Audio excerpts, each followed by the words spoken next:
প্রিয় দেশবাসী, শিশু কিশোর কিশোরী, তরুণ তরুণী, ছাত্রছাত্রী, বয়স্ক, বৃদ্ধ, নারী পুরুষ সবাইকে আমার সালাম জানাচ্ছি। আসসালামু আলাইকুম। শুরুতেই আপনাদের সবাইকে জানাই পবিত্র ঈদুল আজহার শুভেচ্ছা। ঈদ মোবারক।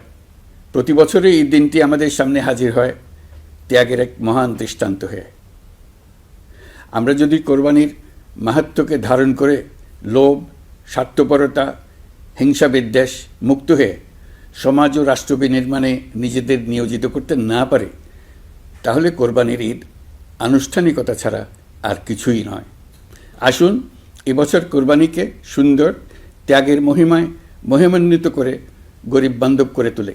প্রিয় দেশবাসী, কোরবানির পশুর চামড়া থেকে অর্জিত আয়ে আমার আপনার দরিদ্র আত্মীয় পরিজন, প্রান্তিক জনগোষ্ঠী ও দেশের লক্ষ লক্ষ মাদ্রাসা শিক্ষার্থী উপকৃত হয়।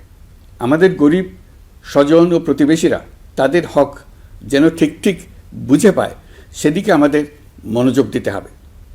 তবেই এই উৎসবটি হয়ে উঠবে ধনী গরিব সকলেরই উৎসব।